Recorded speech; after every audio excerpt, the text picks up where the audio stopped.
Our next guest is a 2024 NBA champion and Finals MVP who recently joined the most highly anticipated pro basketball roster of 2026. From the Philadelphia 76ers, please welcome five-time NBA All-Star Jaylen Brown.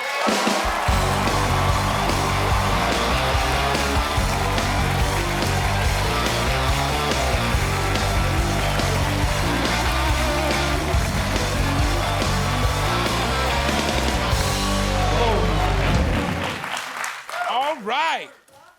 Jaylen Brown, first question, right out the gate. Why are you so misunderstood? Right off the gate, huh? Yeah, I mean, because that's how I feel. Do you feel that way, that you're just misunderstood sometimes? No, I don't feel like that. No? No. Okay. All right, but never mind. I'm going to move to the next question then. No, and I say that because I think that, you know, you're one of the smartest players in the NBA.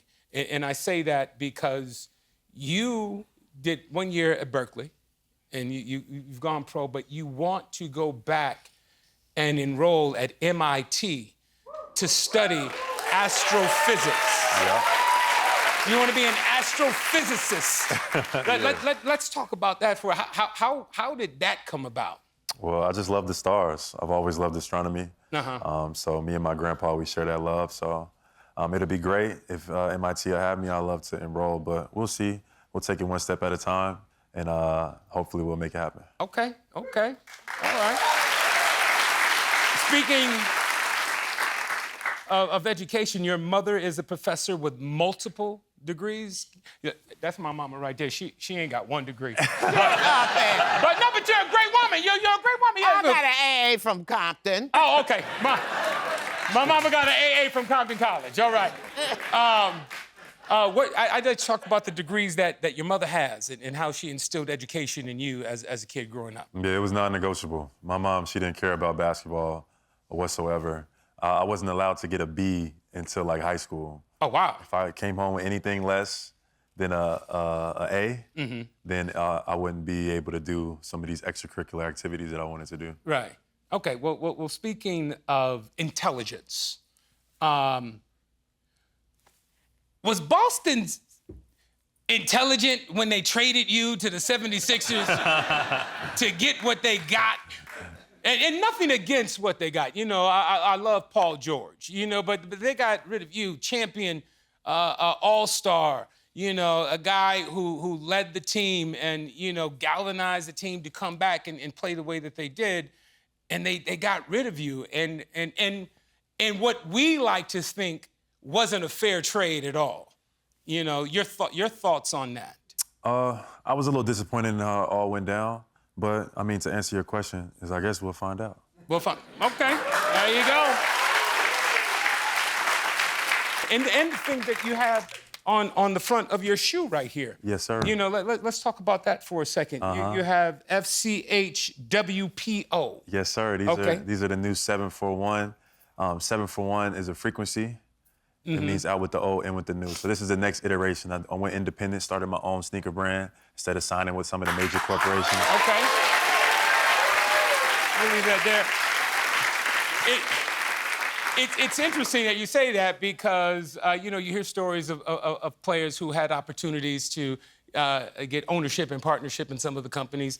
You decided... Yeah, you had magic on. You had magic on, and we talked about That's that. A crazy story. And we talked... Spencer Haywood is another one who was offered stock in Nike as well that would have been worth, you know, $2 to $4 billion to this day. Insane. You know, so what made you decide to turn down signing with one of the major brands and developing a shoe on your own? Yeah, just getting athletes to understand their value, like examples like you just shared with players who contribute to the culture, contribute to the game, contribute to the sport. They create a lot of revenue and a lot of business around just being who they are. So trying to get athletes in this generation to kind of understand that as well. Because if somebody's, you know, cutting your check, how much are they making? Exactly. So you just gotta, you know, put that in perspective. But it's just giving some players options if they still choose to do that. But hopefully in the future, like they have a fearlessness that they go about themselves if they want to do it a little bit different. Okay. Now back to your super fan. You have a super fan named Gio. Yeah, let's talk about Gio and what he means to you. There he is right there. Yeah. Yeah, that's my little bro. Okay. Now, is he a part of your foundation that you have? Or let's talk about your foundation as well and what that means to the community and to kids like Gio. Yeah, he is not a part of the foundation officially. We would love to have him, though. But I've been to numerous schools in the Boston area just to encourage the students to do well. I've been to Gio's elementary school a few times, and he truly he's a star. He just stands out, so intelligent, so kind, so personable. So, when the video came out, I just told him, my family sent his family a message, like, don't worry about it, don't cry. It's gonna be all right. We're gonna always be friends, and I'm gonna always stay checked up on you. So okay, he's doing better now. Okay, cool. Can we talk about your foundation and what your foundation is doing in the communities? Sure. Yeah. What's the name of the foundation? Juice Foundation. Juice is energy, so we're just trying to put positive energy into the community. So we operate mostly in education, STEM and STEAM. So I designed the curriculum. MIT is a partner. Okay. Thank you. Is this just a summer program or is it a year-long program? How does it work? It started as a summer program, and then now we've taken stages to build it into an after-school, and then it's going to turn into a year-long program, and hopefully it turns into something more than that. But MIT has been a great partner. Harvard has been a partner. NASA has been a partner. We've had some amazing partners that have contributed. But I designed the curriculum and basically try to reintroduce learning. Kids that come from certain zip codes and area codes get introduced to education at a different level. So just showing them that learning is, it's so many different things. It's space exploration, it's synthetic biology, it's artificial intelligence. It's all these other things, and introducing them to it early just gives them exposure. Yeah, okay. Well, speaking of exposure, let's talk about how you're going to expose the 76ers to its newfound audience, or how the fans are going to find this new team. You, Embiid, Maxey, and LeBron. You guys are building, you're building a super team, man. I mean, how is that? What are you looking forward to in that? I'm looking forward to every part of the journey, every practice, film session, but honestly, the journey kind of starts now. It doesn't happen overnight where you just can just roll the ball out there and guys are gonna be successful. It takes a lot of work. So, I'm not losing sleep, but every single day, not a day goes by where I'm not thinking about how I can help my team and help my teammates and kind of make this thing work. So we got a lot of talent, we got a great opportunity, and I wanna make it work, so I'm looking forward to it. Has everybody from the team gotten together as of yet, collectively? We've done in silos, not completely together, all 16 of us, but we have in small groups. I went to Maxey's foundation. He had a golf tournament where some of the guys were there, and I'm out here in LA and I'm meeting with some of the other guys that are out here in LA that live out here in LA in very big, nice houses and stuff like that. Yeah. So speaking of these LA guys in big houses, LeBron and Taco Tuesday. When he gets to Philly, are you guys gonna have Philly cheesesteak Friday? We could. That'll be up to him. I'm gonna follow his lead. Okay. We could for sure. All right. Well, you know what, man? You've done some wild things, and I've done something that you've done. I want to talk about you jumping out of a plane. And not only did you jump out of a plane, you jumped out of a plane over the pyramids in Egypt. I did. Yeah. Do we have that?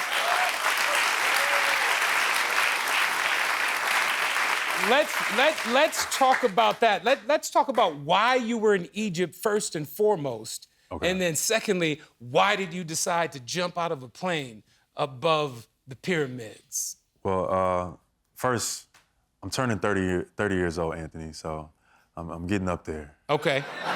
Okay, old man. Okay, my birthday's Saturday. I'll be 56. Okay, youngin'. Happy early birthday, by the way. Thank you, King. Yes, sir. Thank you. Okay, so you're turning old, bucket list things, but Egypt. So my 20s are gone. Okay. So I'm going into my 30s now. I'm excited about that, but my 20s are gone. So I wanted to do something to kind of encapsulate my 20s. Yeah. So I was like, I'm gonna skydive over the pyramids. I'm afraid of heights, by the way. Oh, Okay, that makes sense. Afraid of heights, let's jump out of a plane at 12,000 feet above ground. Okay. Exactly. I was scared out of my mind, and then sometimes in life you're gonna be scared. And then going into my 30s, you know, I wanted to just attack my fears. I didn't want to go into my 30s afraid of heights anymore. So I decided to skydive over the pyramids. Okay, there you got it. Ladies and gentlemen, this old 30-year-old is attacking his fears. I want to thank Jaylen. Check out Jaylen's new shoe at 741performance.com. We'll be right back. That's the shoe right there.